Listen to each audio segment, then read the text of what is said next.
It took a record 59 resignations within a 36-hour period to finally force Boris Johnson's fingernails from the 10 Downing Street wallpaper. It is clearly now the will of the Parliamentary Conservative Party that there should be a new leader of that party and therefore a new Prime Minister. And I've agreed with Sir Graham Brady, the chairman of our backbench MPs, that the process of choosing that new leader should begin now. And the timetable will be announced next week. And I've today appointed a cabinet to serve, as I will, until a new leader is in place. So I want to say to the millions of people who voted for us in 2019, many of them voting Conservative for the first time, thank you for that incredible mandate. The biggest Conservative majority since 1987, the biggest share of the vote since 1979. And the reason I have fought so hard in the last few days to continue to deliver that mandate in person was not just because I wanted to do so, but because I felt it was my job, my duty, my obligation to you to continue to do what we promised in 2019. And of course, I'm immensely proud of the achievements of this government, from getting Brexit done to settling our relations with the continent for over half a century, reclaiming the power for this country to make its own laws in Parliament, getting us all through the pandemic, delivering the fastest vaccine rollout in Europe, the fastest exit from lockdown, and in the last few months, leading the West in standing up to Putin's aggression in Ukraine. And let me say now to the people of Ukraine that I know that we in the UK will continue to back your fight for freedom for as long as it takes. And at the same time, in this country, we've been pushing forward a vast programme of investment in infrastructure and skills and technology, the biggest in a century, because if I have one insight into human beings, it is that genius and talent and enthusiasm and imagination are evenly distributed throughout the population, but opportunity is not. And that's why we must keep levelling up, keep unleashing the potential of every part of the United Kingdom. And if we can do that in this country, we will be the most prosperous in Europe. And in the last few days, I've tried to persuade my colleagues that it would be eccentric to change governments when we're delivering so much, and when we have such a vast mandate, and when we're actually only a handful of points behind in the polls, even in mid-term after quite a few months of pretty relentless sledging, and when the economic scene is so difficult domestically and internationally. And I regret not to have been successful in those arguments, and of course it's painful not to be able to see through so many ideas and projects myself. But as we've seen at Westminster, the herd instinct is powerful. When the herd moves, it moves. And my friends, in politics, no one is remotely indispensable. And our brilliant and Darwinian system will produce another leader equally committed to taking this country forward through tough times, not just helping families to get through it, but changing and improving the way we do things, cutting burdens on businesses and families, and yes, cutting taxes, because that is the way to generate the growth and the income we need to pay for great public services. And to that new leader, I say, whoever he or she may be, I say I will give you as much support as I can. And to you, the British public, I know that there will be many people who are relieved, and perhaps quite a few who will also be disappointed. And I want you to know how sad I am to be giving up the best job in the world. But them's the breaks. I want to thank Carrie and our children and all the members of my family who have had to put up with so much for so long. I want to thank the peerless British civil service for all the help and support that you have given our police, our emergency services, and of course our fantastic NHS, who at critical moment helped to extend my own period in office, as well as our armed services and our agencies that are so admired around the world, and our indefatigable Conservative Party members and supporters whose selfless campaigning makes our democracy possible. I want to thank the wonderful staff here at Chequers, here at Number 10, and of course at Chequers, and our fantastic prop force detectives, the one group, by the way, who never leak. Above all, I want to thank you, the British public, for the immense privilege that you have given me. And I want you to know that from now on until the new Prime Minister is in place, your interests will be served and the government of the country will be carried on. Being Prime Minister is an education in itself. I've travelled to every part of the United Kingdom, and in addition to the beauty of our natural world, I found so many people possessed of such boundless British originality and so willing to tackle old problems in new ways that I know that even if things can sometimes seem dark now, our future together is golden. Thank you all very much. Thank you. Wowee. So in 2019, newspaper proprietors and their barking dogs in the media, the business leaders of the city, right-wing former Labour MPs, and all the forces of the British establishment united to catapult Boris Johnson into number 10 with an 80-seat majority. And who could have foreseen that electing Johnson, an ex-journalist sacked from the Times, a serial philanderer with an undisclosed number of children, who used taxpayer money for overseas jollies with his mistress as London mayor, who endangered the life of Nazanin Zaghari-Ratcliffe as foreign secretary, who penned racist screeds comparing Muslim women to bank robbers and letterboxes, well, who could have seen that would end in such an undignified fashion? As I said at the top of the show, it took a record 59 resignations within a 36-hour period to force Boris Johnson from office. But even after accepting his demise, the Prime Minister spent all morning trying to fill vacant ministerial posts, and he's been busy negotiating an autumn exit from power. Let's start with what we just saw, the resignation speech, which many people thought should have come yesterday. Some people thought could even be as far away as Monday. But as soon as his brand new Chancellor of the Exchequer, Nadhim Zahawi, said that he no longer has confidence in the Prime Minister after Michelle Donnellan, who'd only been Education Secretary 2 days, resigned, the writing was on the wall. Moya, are there any details from that speech which particularly stood out to you? Yeah, I think initially it was really obvious. He opened the speech with the Parliamentary Conservative Party have decided they no longer want me to continue as leader.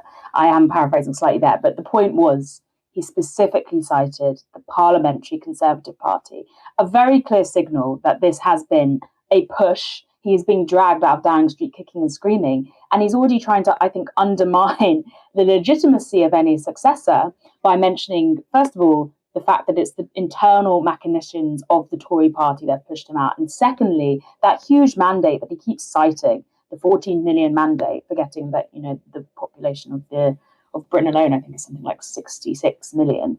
And by doing that, he's saying, I had the public on my side.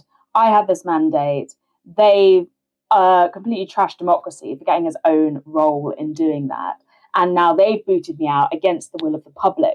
And it will, I think, have large ramifications for any sort of successor to him up until a general election, which is further sort of instability for the institution of democracy, which is already crumbling under both previous governments and Boris's tenure. Well, this was our second prime ministerial resignation in 3 years, our third in 5 years, if I'm getting my maths right. How different was it in a tonal sense and a content sense from Theresa May's lectern speech in 2019? Personally, Moya, I thought he struck a rather self-pitying tone. He talked about the relentless sledging of current months. He didn't talk about having made any mistakes. And he also said, as we've seen in Westminster, the herd moves quickly. This doesn't sound like somebody who recognises the legitimacy of his party to push him out, does it? No, not at all. It was a complete sort of deflection from the beginning. He came out as bullish as ever. There was no, at no point do I remember him saying, I'm resigning, which I thought was really interesting. I might be wrong because, the transcript of the speech is not yet available and I watched it in real time while trying to make notes, but I didn't hear him say, I am resigning from the role of Prime Minister. It was that I'm being replaced, there will be this election, I will be a caretaker for a bit. He made sure constantly throughout to sort of cite what he saw as his big successes. A shout out to Ukraine in a prime ministerial resignation speech is something I don't think has been done before, mainly because of Ukraine, but also, I mean, in general, sort of a war-torn country and foreign policy is not something that you usually see in these resignation speeches. Theresa May was obviously focused on sort of like not being able to deliver Brexit and losing the party losing confidence in her.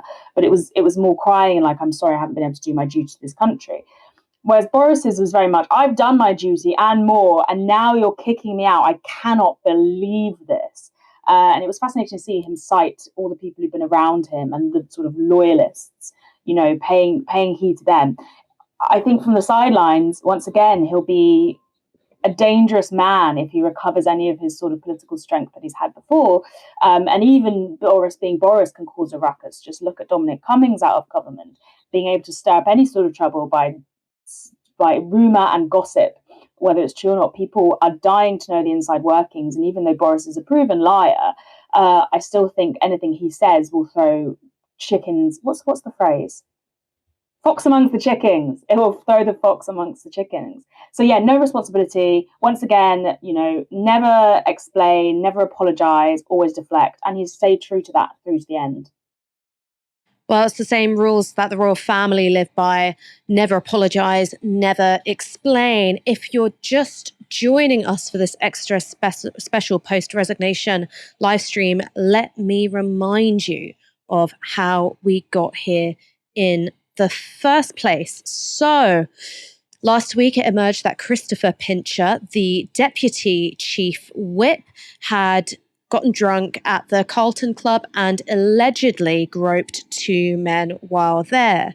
Shortly after he stepped down from his role as Deputy Chief Whip, it emerged that not only had he had to resign a government role back in 2017 for alleged sexual harassment, but that potentially the Prime Minister himself had known that Christopher Pincher was not a man to be trusted around alcohol or human beings, and had even referred to him by the sobriquet Pincher by name, Pincher by nature. Over the weekend, we were treated to the rather unedifying scene of various government ministers doing the broadcast rounds, insisting first that Boris Johnson had no idea of any allegations against Mr. Pincher. This was then amended to no recollection of any specific allegations against Christopher Pincher. And then this changed again to having no recollection of any serious specific allegations against Christopher Pincher. Then on Monday morning, Sir Simon MacDonald, who was the former permanent secretary at the Foreign Office, published a letter detailing that not only did the Prime Minister know that there were allegations against Christopher Pincher, but at the Foreign Office there had been an investigation and the allegations of sexual harassment largely upheld. We then were treated to the Sky News team being able to film in the cabinet for their Monday meeting on Tuesday, and we saw an awful lot of unhappy faces. Therese Coffey looking like she'd just eaten a wasp, Rishi Sunak biting his bottom lip nervously, and Michael Gove looking mutinous. Later on Tuesday evening, we first had the resignation of Sajid Javid, the health secretary, followed by Rishi Sunak. Now, these two big beasts of the cabinet insisted that there had been no coordination between them, but that's a bit like a boy at Love Island, insisting that he's just snogging girls at Casa Amor to test his relationship. We had further resignations through the night, and then yesterday it truly was bonfire of the junior ministers. In total, we have had nearly 60 resignations, which truly is record-breaking. I think that the previous record for a number of resignations in a single 24-hour period was in the early teens, so maybe 11, 13, something like that in the 1930s. So that tells you something about the level of volatility which has become normalised in British politics. At first, Boris Johnson was bullish, even as his cabinet turned against him. One by one, ministers, including loyalists like Priti Patel, filed in to Boris Johnson's office to tell him it was time to go. Boris Johnson, in response, put that hefty 14 million people mandate on the table, insisted he wasn't going anywhere. Of course, there's a level of threat involved there, saying, look, if I feel the need to renew my mandate, I'll take us all to a general election. You'll lose your seats, and I know that I've taken you all down with me. Overnight, we had further resignations. Suella Braverman rather comically launched her own leadership bid before there was even a vacant spot at the top. We woke up to the resignations of Brandon Lewis and Michelle Donnellan, who was only just recently appointed Education Secretary in order to replace Nadeem Zahawi, who had moved up to Chancellor of the Exchequer. Furthermore, Nadeem Zahawi had published a letter saying that he no longer had confidence in the Prime Minister since accepting the top job a mere 24 hours before. These bros ain't loyal. So, Moya, if I can throw it back to you, do you think that this level of volatility is purely a reflection of Boris Johnson as an individual, or is there something more systemic at play? The volatility in government is not merely a reflection of Boris Johnson, I don't think. No, I think this volatility is something that has been building up for years. Boris Johnson might be the sort of peak of it that we've seen thus far, but the constant sort of oscillation between leaders with, Theresa May, David Cameron, the upheaval that began maybe far back as Gordon Brown, I would say, with the sort of ever smaller majorities up until Johnson, ever sort of tightening of the political establishment, has been going for ages, and it all links back to a shoring up of power when governments are in that position where they're pulling up the ladder so that political representation is less, the public are more disaffected, and we're in this sort of horrible, we're getting trapped into the American system of this two-party state where there's mass anger, mass dissatisfaction with the political representatives and leaders that we have. But because of the setup of parliamentary politics, the only way to express that is either, via the internal party itself, whether remove someone as leader, etc., or via a general election, which has to be called. There's very few sort of like options for political autonomy for people on the ground within parliamentary politics. And I think that volatility is an expression of the government, of administration, of the people in the House of Commons in general being unable to match the mood and needs of people on the ground. And as far as they can go is, the public are angry at Boris Johnson, so we're just going to get a new leader and carry on. Well, the volatility is not going to go away because the problems are still there. Sort of the economic collapse of Britain is still there. The fact that hundreds of thousands of people died from COVID and we still don't have a satisfactory answer or a actual end or solution for the people who are disabled by COVID or were completely deprived by the COVID-19 pandemic. That solution is still not there. Those answers are still not there. There's huge anger across the country. Where is that energy going to go? But the only answer the people in the halls of power have is we'll swap over the lead and we'll change a few faces and that will be fine. Well, it's not fine. And also the people left behind by Boris Johnson are the ones that he nurtured. They're the nest of crocodiles that he deliberately honed and elevated to support his own self-interest. But they all took those positions because of their own love of power, but also because of their own ideology. You've still got people like Priti Patel, Nadeem Zahawi, Liz Truss, Ben Wallace are all still within this government with their own agendas, and they're not going to be going anywhere anytime soon. So Johnsonian, the Johnson himself might be gone, but Johnsonian era and the precedent it sets is still there. And the volatility that even allowed Boris Johnson to come to power in the first place continues. I thought that was a really important point being made there about how politics has turned into a spectator sport, because think about it.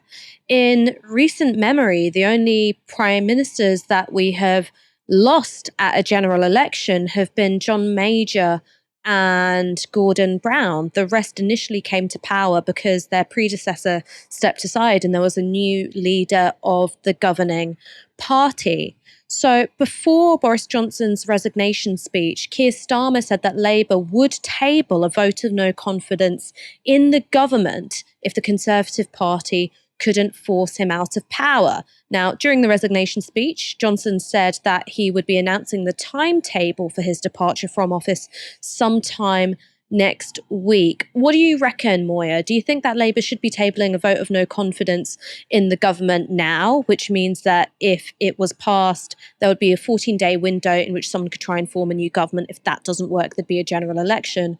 Or will this sort of indefinite time period, like when you're serving out your notice in your job and you're just really watching YouTube videos under the desk, do you think that will be enough to defang the promise of a vote of no confidence in the government?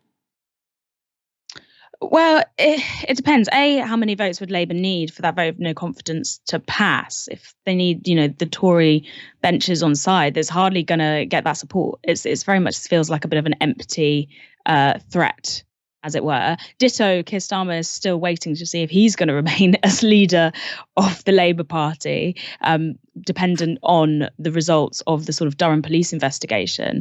I think the vote of no confidence threat was probably more something to hold over, to make it look like Labour were doing something in the first place, given the sort of limitations that Starmer and the current leadership have put upon the party to make any clear and decisive moves. The best they can do is call for a sort of vote of no confidence. Their line right now is, we need a whole change of government. We need a whole change of government. We're better because we're not the Tories. And the worst thing is, again, if we had a general election, they probably would win.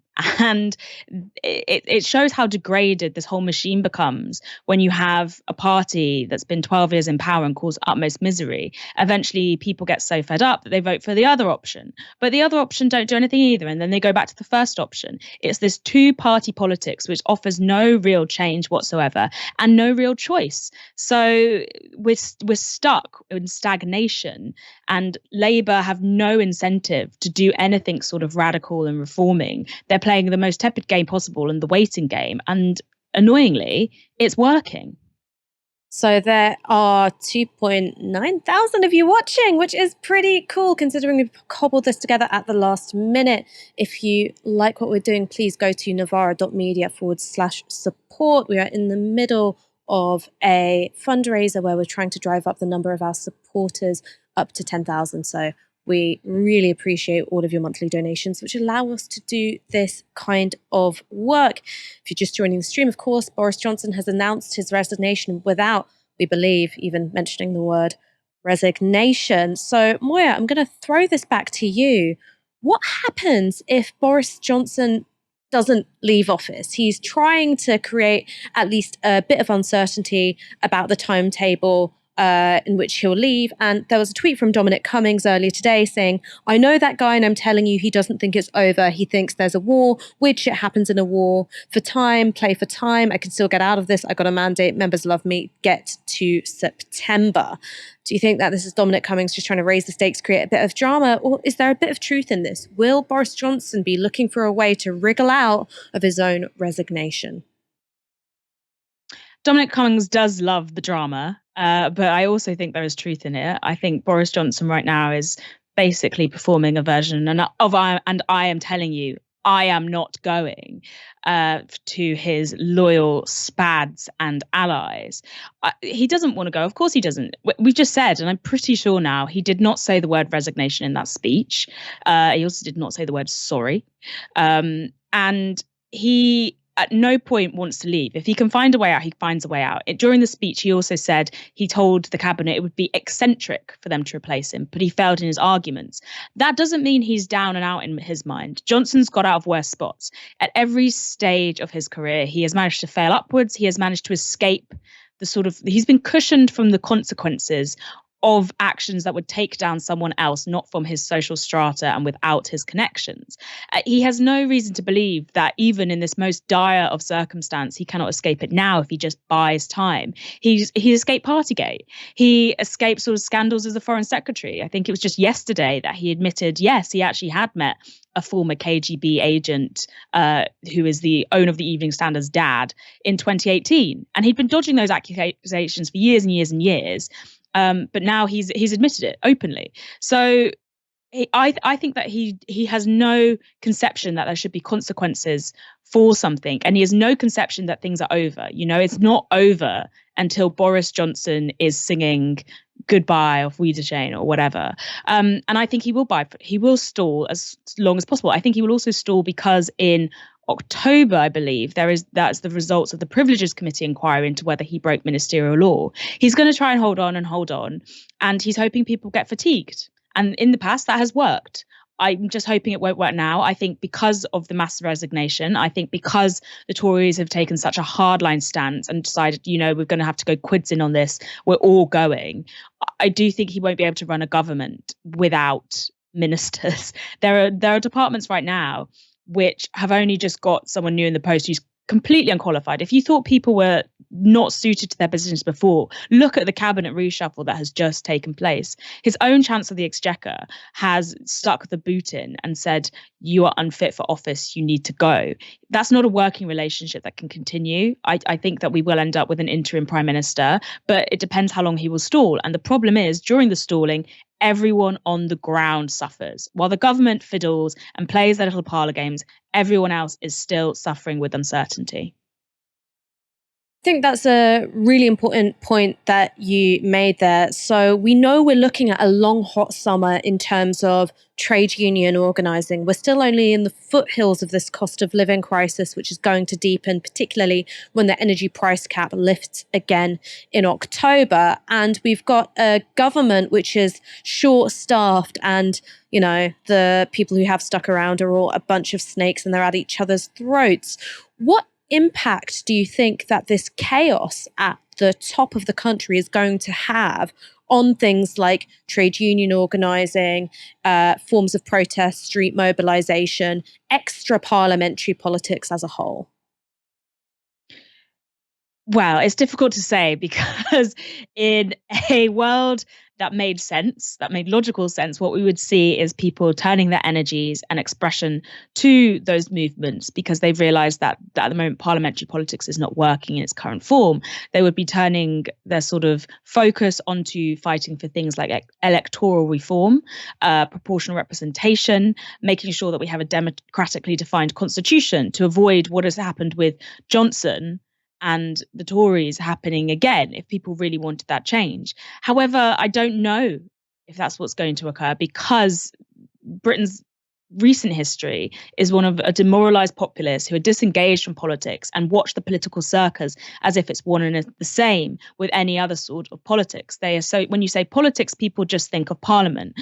So the next few weeks are absolutely crucial. It depends on this current strike action that's coming up, how sort of headline grabbing it is, how much traction that can make. Obviously, there is obstacles in the way when you have a government who are unable to who are not functioning, because when it comes to things like negotiations, etc., even though industrial disputes between private companies with things like Network Rail and all of that, a lot of train franchises are now technically under control of the government. So that does make a difference when it comes to negotiations, and also who is filling in sort of gaps.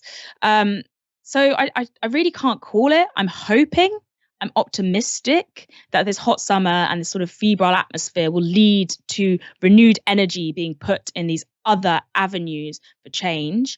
But it will take a bit of injection of hope and optimism. And the problem is, with the current climate, that is something that I think a lot of Brits find very hard to drum up. What would be worse is if we just go back to saying, I have no hope, I can't do anything, Labour are rubbish and the Tories are rubbish. The pattern will repeat again and again and again. Heard Moya the McLean. It's hot organising summer, ladies. Get on board.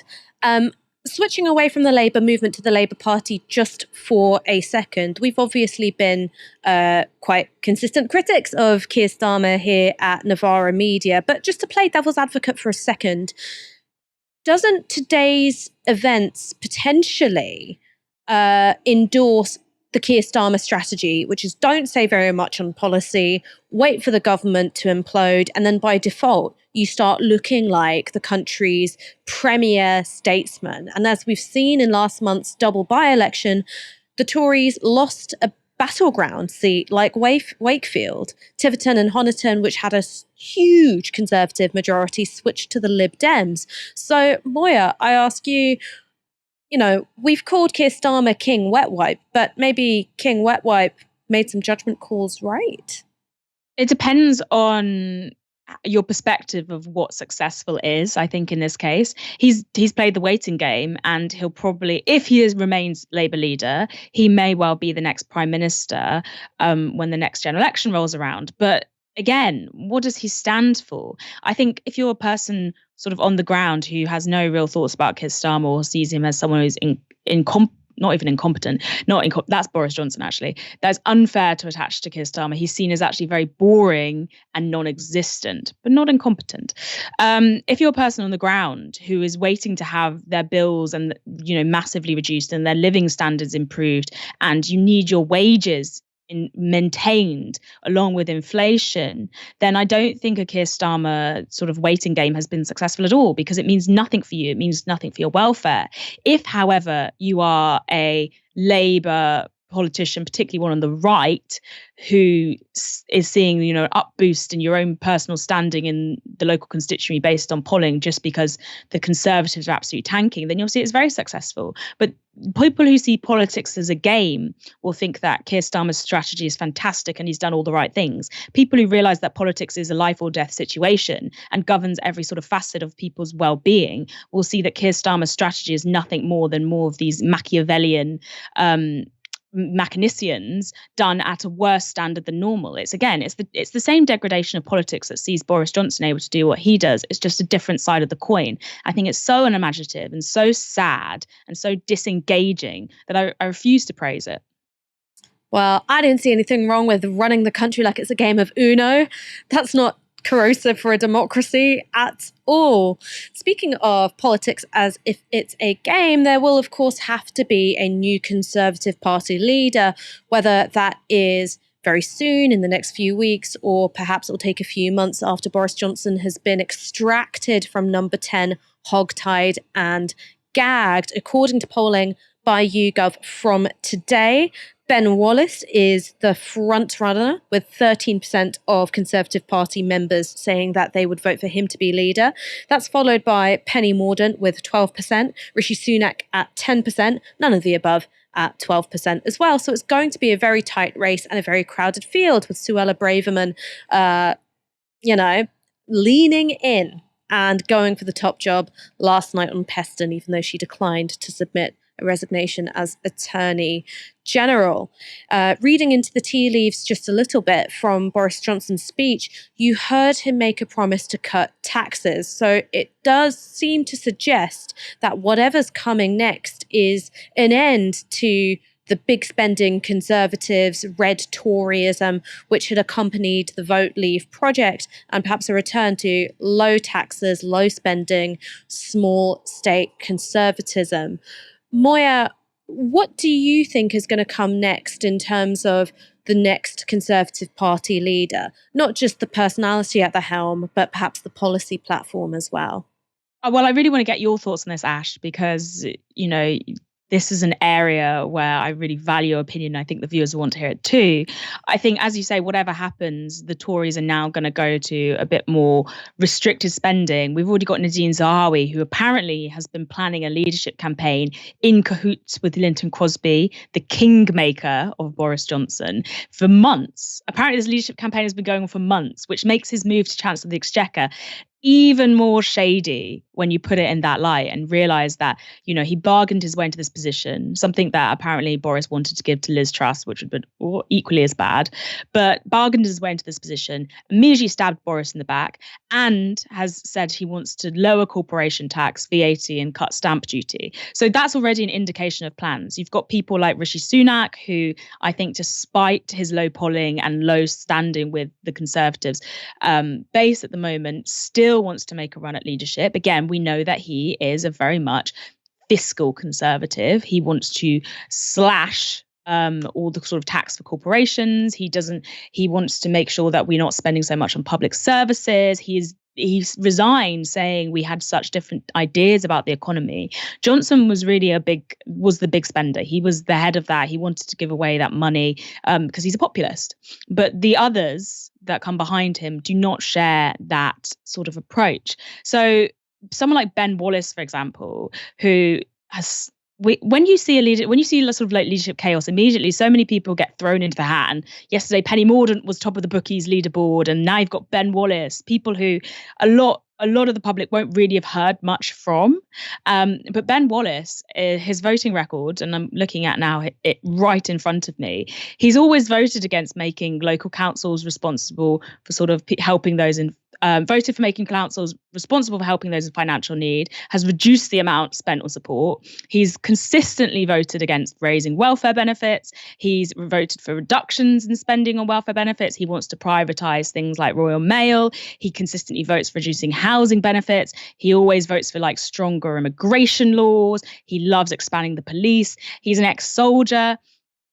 Looking at that, you can immediately see that the people that Johnson surrounded himself with are people that mirror his own policy plank. The only difference, I think, will be in the economics. I think when it comes to the sort of draconian state that he has really pioneered and managed to push through, thanks to his facade as this cuddly Tory who had this, very popular and for the people, meanwhile shoving through legislation, the most authoritarian legislative agenda I think we've seen in modern British politics. These people are going to continue that. They're all of the same mind. You've got your Priti Patels, your Nadine Dorises.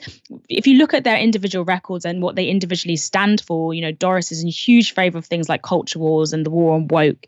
You've got people like Kemi Badenoch, who apparently they also want to throw as a new generation contender for leader, who is making a war on LGBT people and minorities, even while being the Equalities Minister. All these people have really, really despicable positions that normally would be seen, I think, as quite extreme far right, but have now become the sort of main bedrock of the Conservative Party, because that's who Boris Johnson picked in order to elevate himself to power. So whoever comes next will see all of the continuation of that, and we'll see big corporations getting their tax cut, while the burden, I think, will disproportionately still fall on lower income people. Basically, it's not good.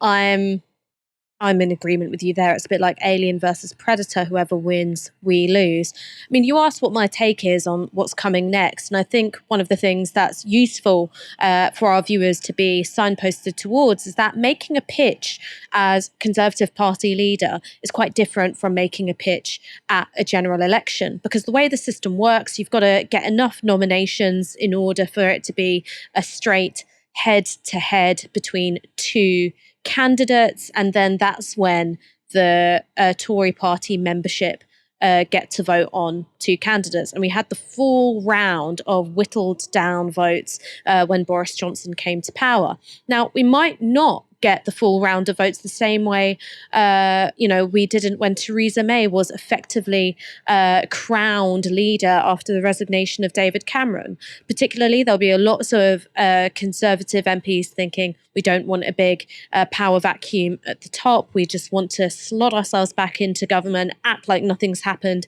and hopefully shore up our position ahead of whatever general election is coming next.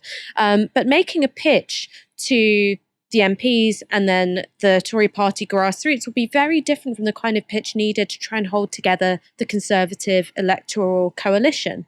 The balance of power, now Johnson has been effectively ousted and his authority broken, is much more with low tax, low spending Conservatives. Same with the Tory party grassroots. There's been a reason why Liz Truss, who is a deregulate everything / the spending kind of Tory, is because that's what they truly believe. But of course, the 80-seat majority, which was won by Boris Johnson in 2019, has got a very different set of political priorities, a very, very different kind of ideological outlook. You've got the, true blue Shire Tories, and some of those seats have been, as we've seen just last month, going towards the Lib Dems. And then you've got those recently won Red Wall seats, many of whom don't have particularly large majorities.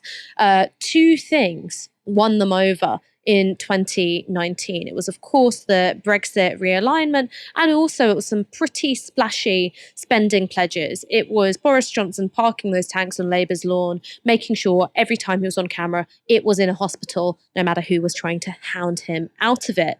Now, the kind of policy pitch that you need to hold on to the Red Wall, and the kind of policy pitch which will get you through the nomination process and the vote amongst the Conservative Party membership, those are radically different things. So I will be really interested to see what's going to win out. Are we going to see a Conservative Party which wants to try and hold on to what it's got, or are we going to see a Conservative Party that wants to put red Toryism to rest and revive austerity, deregulation, low spending, low taxes? I think this is going to be where we wrap up. As you know, we've been running our fundraiser, and when we started, we had 6,000 supporters. We're hoping to grow that to 10,000. We truly are in the home straight. So let's take a look at how we're doing. We're on 9,500. So good. Thank you so much for signing up. And if you haven't already, go to novaramedia.com/support. That link should be in the description box below, roughly around there. And please come back to our channel at 7 p.m. tonight. We will be live once again with more coverage of today's events. And when this stream ends, you'll be redirected to the page.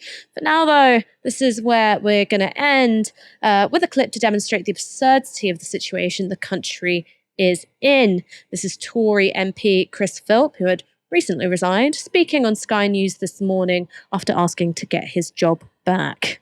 Firstly, we need to make sure that we keep the basic functions of government going. That's really important. There are, for example, no ministers in DfE at the moment. That needs to be sorted out. Secondly, I think we need to try and select a new leader as quickly as we reasonably can. And obviously, we need to make sure we make the correct choice, but we should do it in a reasonably quick time.